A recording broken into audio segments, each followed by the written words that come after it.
Halo teman-teman semua, berjumpa lagi dengan saya Stephen di channel Broview. Bagaimana kabar kalian semua? Semoga dalam keadaan sehat selalu. Pada kesempatan kali ini, saya akan mencoba lagi untuk membahas sebuah alur cerita film, yang dimana film kali ini berjudul Greedy Ron Gang. Film Greedy Ron Gang ini merupakan sebuah film yang disutradarai oleh Phil Joannou. Dan film ini diperankan diantaranya oleh Dwayne Johnson, Exhibit, Jet Yorker, dan L. Scott Caldwell. Film ini menceritakan tentang Sean Porter, seorang konselor sekaligus mantan pemain football. Ia mengurus sebuah kamp remaja yang berisi anak-anak berandalan yang telah melakukan kriminalitas. Ia mengumpulkan anak-anak itu untuk direhabilitasi, namun mereka yang telah keluar ternyata tetap kembali ke jalan. Kemudian Sean memutuskan untuk membentuk sebuah tim football agar mereka punya kemampuan bermain football sekaligus memiliki solidaritas serta tanggung jawab. Mampukah Sean mengubah kehidupan anak-anak berandal ini? Tapi sebelum masuk ke ceritanya, jangan lupa siapkan kopi dan udbray untuk menemani kalian dalam menonton alur cerita film ini. Dan tak usah berlama-lama, kita langsung saja masuk intro.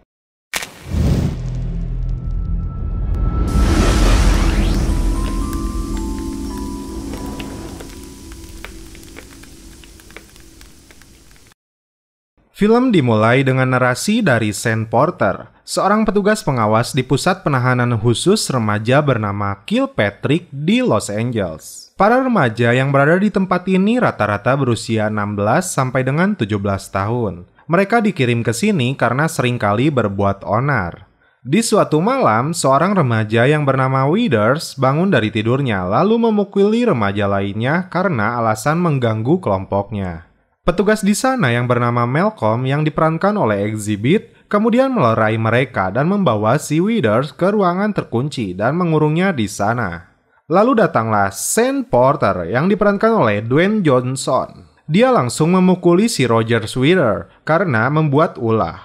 Sean mengingatkannya untuk berubah karena ketika dia kembali ke jalanan tapi tidak merubah sikapnya, maka bukan hanya penjara tapi kau akan mati. Singkat cerita, Roger sudah bebas dari sel khusus remaja tersebut. Dia sedang berjalan bersama temannya, Drac, dan kekasihnya. Tiba-tiba datang teman gangster mereka untuk mengajak menghabisi lawan mereka dari Gangster 95. Pada awalnya Roger dan Drac ragu, namun si Siko dan temannya memaksa mereka dan memberikan mereka pistol. Tanpa diduga, sebuah mobil dari Gangster 95 datang dan langsung menembak mereka. Satu teman mereka yang bernama Lil tewas, tertembak, dan si gendut Siko berhasil melarikan diri. Namun naas bagi Roger dan Drac dikejar oleh mereka hingga Roger tewas ditabrak oleh mobil mereka. Lalu datang pimpinan dari geng 95 ini yang bernama Free. Dan Siko dia akan membalas dendamnya terhadap pelakunya yang bernama Click. Dia pun menyuruh Drac menghabisi saudaranya Click yang bernama Anthony, lalu memberinya senjata. Kembali ke Sean yang mendapat informasi tentang kematian Roger, tiba-tiba perkelahian terjadi. Si gendut yang bernama Junior memukuli remaja lainnya. Akhirnya Sean memberinya hukuman dengan menyuruhnya untuk masuk ke kotak. Drac yang tersulut emosi karena kematian sahabatnya kemudian menuju sebuah toko di mana Anthony berada. Mengeluarkan pistolnya, dia bermaksud menembak, namun pemilik toko berteriak dan dia gagal lalu berlari keluar. Hingga sampai di rumahnya, dia mendapati ibunya yang memar di wajahnya akibat perlakuan pacarnya yang ada di sana. Terjadilah perkelahian hingga ibunya kembali terjatuh. Drac lalu mengeluarkan kembali senjatanya dan mengancam pria tersebut dan akhirnya Drac yang masih remaja kemudian dibawa ke Kilpatrick. Di sana, Sean kepada kepala penjara tersebut meminta sebuah program dibentuknya tim football. Dengan tujuan untuk merubah karakter dan sifat mereka, karena program yang sudah berjalan selama ini tidak merubah mereka secara signifikan. Faktanya, 75% mereka yang keluar dari tempat ini kembali ke jalanan dan melakukan kejahatan lagi. Kepala penjara itu pun menyetujui akan hal ini. Dan terungkap, Drac adalah kelompok Gangster 88, musuh dari Gangster 95. Dan di dalam penjara ini mereka menjadi satu. Dan ini akan menjadi seru. Sean kemudian mendata mereka yang akan masuk ke dalam tim ini. Mereka cukup antusias, bahkan Junior yang seringkali membuat ulah meminta bergabung. Namun saat ini Sen menolaknya. Drake yang baru masuk terungkap namanya adalah Willie Withers. Rupanya dia sepupu dari Roger Withers yang tewas oleh geng 95. Sen memaksanya masuk tim karena berharap usianya jauh lebih lama daripada si Roger. Kemudian Sen dan asistennya mencoba mendatangi para pelatih resmi football, namun tidak ada satupun yang berminat dikarenakan kasus kriminal di tim ini. Bahkan tim yang siap bertanding dengan mereka pun hampir tidak ada yang mau. Untungnya salah satu sekolah siap bertanding dengan tim ini. Tim ini dinamakan Mustang dan Gridiron yang artinya lapang. Agenda latihan dimulai. Semua tim melakukan latihan fisik mereka.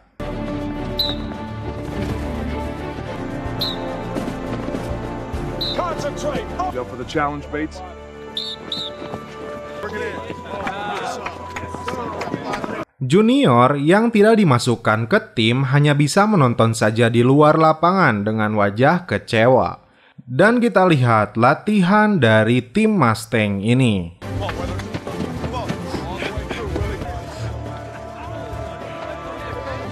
This is win sprints, not win walks. All right, bring it in. Take a knee. On 3. 1, 2, 3.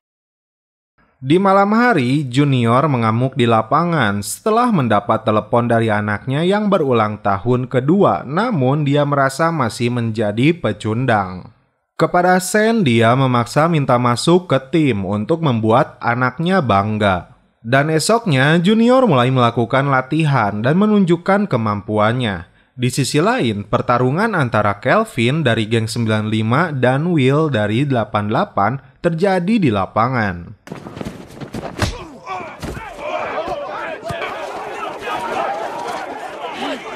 Sen berupaya menyatukan mereka yang telah berkonflik sangat lama.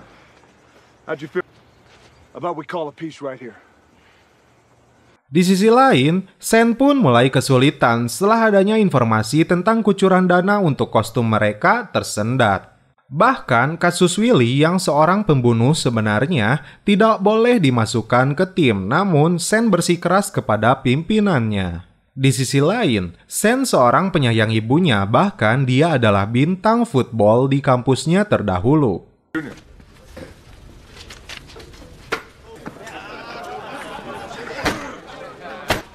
A nose guard.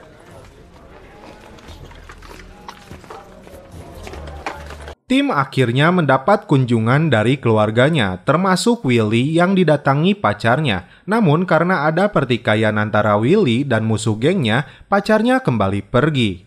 Termasuk juga si Bets yang bertikai dengan ibunya. Sen yang melihat ini kembali menjadi sosok yang mencoba memberi arahan bagi mereka. Dalam latihan terakhir, Junior terkena cedera dan dilarikan ke rumah sakit. Hingga akhirnya dia pulih, namun tidak bisa ikut dalam pertandingan pertama mereka melawan Barrington. Dia hanya memotivasi kawan-kawannya. 1, 2, 3. Hingga akhirnya hari yang ditunggu pun tiba. Mereka mulai bergegas menuju tempat pertandingan. Sen terlebih dahulu memompa semangat tim Mustang ini. It's time to go out there and put it on the scoreboard. Now is the time to prove to yourselves and prove to everyone out there that even though you're locked up of some pie and call yourselves Mustangs. Di awal, kepercayaan diri dari tim Mustang ini sangat bagus. Namun ketika berlanjut pertandingan terus dikuasai oleh lawan mereka.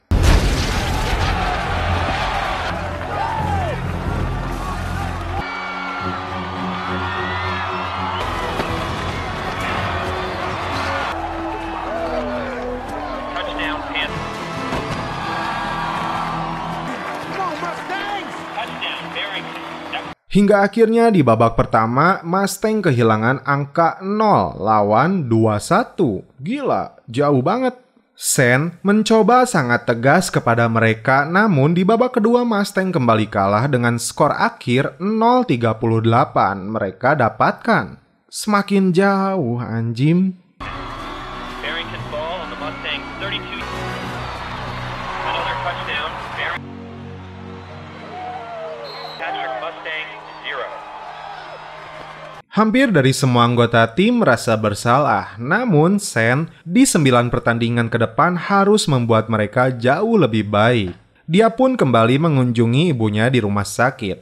Ibunya yang penyabar selalu memotivasi dirinya. Setelah itu dia pun kembali ke penjara. Di sini Sen mendapat informasi dari atasannya untuk memberhentikan program ini. Dengan terpaksa, akhirnya Sen pun harus ikhlas menerimanya.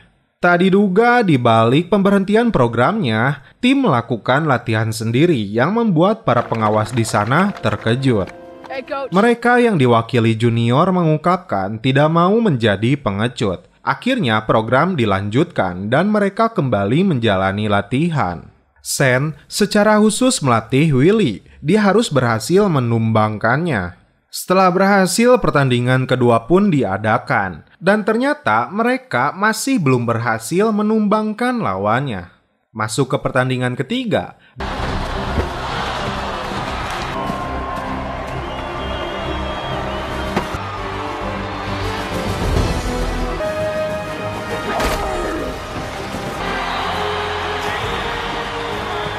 Di menit akhir mereka berhasil mendapatkan poin untuk kemenangannya. Sontak, semua tim yang berada di belakang mereka bersorak-sorai. Terlihat tim sekarang sangat kompak, bahkan mereka peduli terhadap keadaan ibunya Sen. For your mom, coach. My next touchdown's gonna be for your mom. Ini membuat Sen sangat terharu. Akan tetapi takdir berkata lain. Ibunya kemudian meninggal di hadapannya. Kembali ke timnya, kepercayaan diri dan sikap jauh lebih baik. Di sini, Sen berusaha meyakinkan orang tua pacar Willy dengan datang ke rumahnya. Terlepas dari itu, hal yang dikhawatirkan mulai muncul. Free datang ingin mengunjungi Willy. Untungnya, asisten Sen menolaknya. Dalam pertandingan selanjutnya, Mustang kembali menang dan menuju babak final.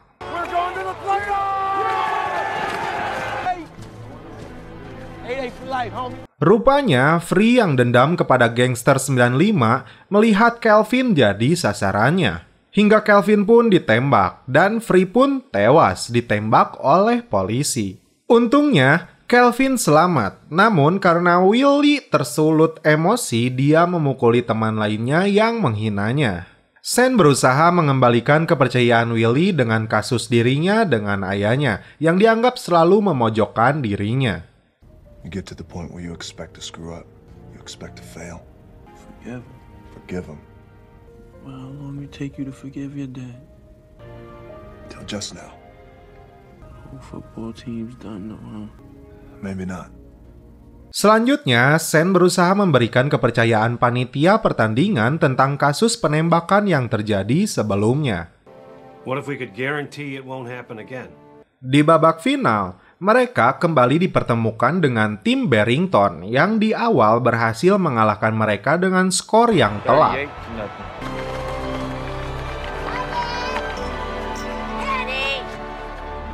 Mom! Willie! Willie!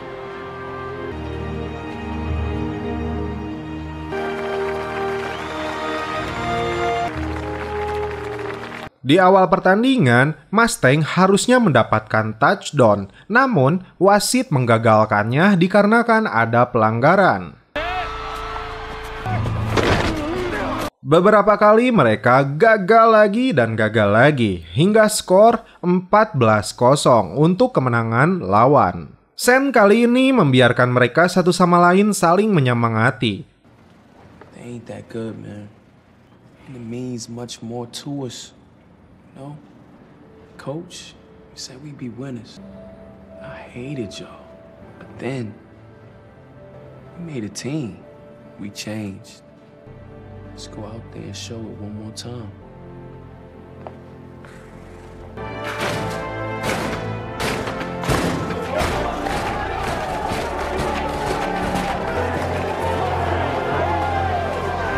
Dan di babak kedua, tim menemukan kepercayaan dirinya. hingga berhasil mengejar poin mereka dengan skor 10-14.